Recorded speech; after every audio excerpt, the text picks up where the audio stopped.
Hello दोस्तों, मैं हूं सनी और आप सुन रहे हैं स्टोरी बाय सनी, जहां डर की कहानियां सिर्फ सुनाई नहीं जाती बल्कि महसूस करवाई जाती हैं। आज मैं आपको एक ऐसी कहानी सुनाने जा रहा हूं जो एक खंडहर बने कोठे की नहीं, बल्कि उस कोठे में बंद दर्द, धोखे, मौत और आत्माओं की चीखों की है। नाम है भूतों का कोठा, जहां जो भी गया वापस कभी जिंदा नहीं लौटा। एक कोठा जिसकी दीवारों में आज भी गुलाबों की आत्मा कैद है।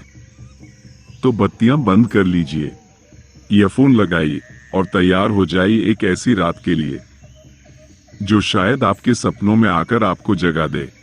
क्योंकि ये सिर्फ कहानी नहीं, एक शाप है जिसका दरवाजा अभी खुलने वाला है। बिहार के सीमांचल क्षेत्र में बसे एक छोटे से गांव धर्मपुर में एक पुराना कोठा खंडहर बन चुका था। लोग उसे भूतों का कोठा कहते थे। गांव के बच्चों को वहां जाने की सख्त मनाही थी और रात को उस ओर कोई मुड़कर भी नहीं देखता था। पर क्यों? इसकी असली वजह जानने की कोशिश करने की हिम्मत अब तक किसी ने नहीं की थी। पर यह कहानी एक ऐसे युवक विवेक की है जिसने उस रहस्य से पर्दा उठाने की ठानी। विवेक एक पत्रकार पटना से आया था। उसे लोक कथाओं और भयावह घटनाओं की कहानियां इकट्ठा करने का शौक था। धर्मपुर गांव की कहानियों के बारे में उसने एक पुरानी किताब में पढ़ा और तय किया कि वह इस कोठे की सच्चाई को जाने बिना नहीं लौटेगा। गांव वालों से पूछने पर सभी ने एक ही उत्तर दिया, उस कोठे में सिर्फ मौत है, वहां जो गया वापस नहीं आया। एक बूढ़ी दादी शशिबाला ने कांपती आवाज में कहा, 50 साल पहले की बात है, वहां एक तवायफ रहती थी, गुलाबो। उसकी मौत के बाद वो कोठा शापित हो गया। गुलाबो एक सुंदर तवायफ थी जिसने कई रईसों को अपने नृत्य से दीवाना बना दिया था। लेकिन उसे धोखा मिला एक ठग से, सेठ लक्ष्मीचंद। जब गुलाबो को पता चला कि वो सिर्फ मनोरंजन की वस्तु थी, तो उसने उसी कोठे में आत्महत्या कर ली। कहते हैं मरते वक्त गुलाबो ने तंत्र मंत्र से शपथ ली, जो भी इस कोठे में पांव रखेगा वो मेरी पीड़ा को भोगेगा, मेरी मौत का साथी बनेगा। तब से कोठा वीरान हो गया और रात के अंधेरे में वहां से संगीत और स्त्री की चीखें सुनाई देती। विवेक ने सबकी चेतावनी को नजरअंदाज कर रात को कैमरा और रिकॉर्डिंग डिवाइस लेकर कोठे में कदम रखा। कोठा अंदर से ठंडा और सीलन भरा था। दीवारों पर पुराने रेखाचित्र और गुलाब के सूखे फूल अब भी सजे थे। घड़ी रात के 12 बजा रही थी। तभी एक हल्की सी घुंघरुओं की आवाज गूंजने लगी। कोई है? विवेक ने पुकारा। तभी एक कमरा अपने आप खुला और उसमें बैठी एक साड़ी पहने महिला दिखाई दी, गुलाबो। वो मुस्कुराई। उसकी आंखें खून से लाल थी और अगले ही पल कमरे का दरवाजा बंद हो गया। गुलाबो की आत्मा विवेक के शरीर में प्रवेश करना चाहती थी। अगले दिन विवेक गांव के कुएं के पास बेहोश मिला। उसके शरीर पर नाखून के निशान थे और आंखें डर से फटी हुई। गांव के पुजारी ने उसे होश में लाकर बताया कि वो गुलाबो के शापित क्षेत्र में प्रवेश कर चुका है। अब वो तुम्हारे पीछे है बेटा, तुम्हें उसकी अधूरी कथा पूरी करनी होगी, वरना तुम भी इस कोठे का हिस्सा बन जाओगे। गुलाबो सिर्फ प्रेम चाहती थी, पर उसे मिला सिर्फ धोखा।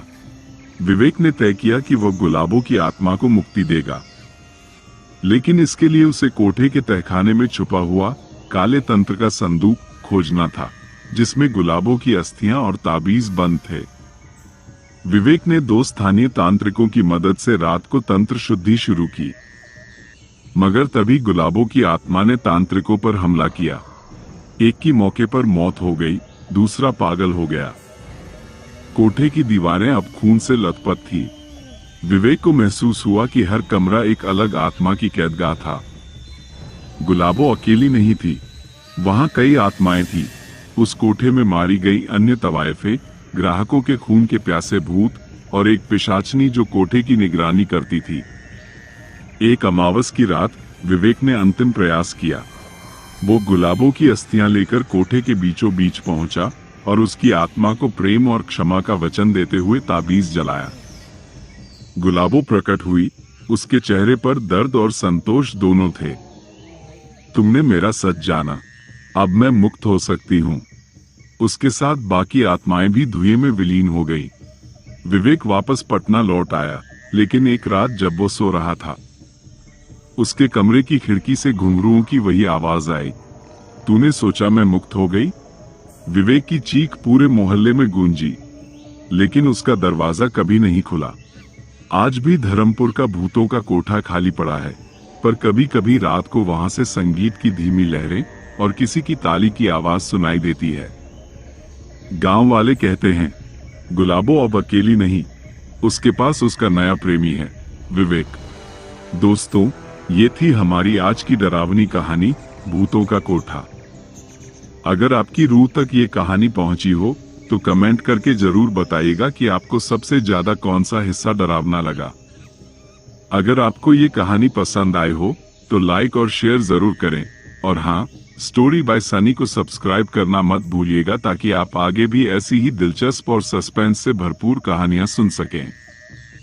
याद रखिए, यहाँ हर कहानी के पीछे छुपा होता है एक सच, और हर सच में होती है एक रहस्य।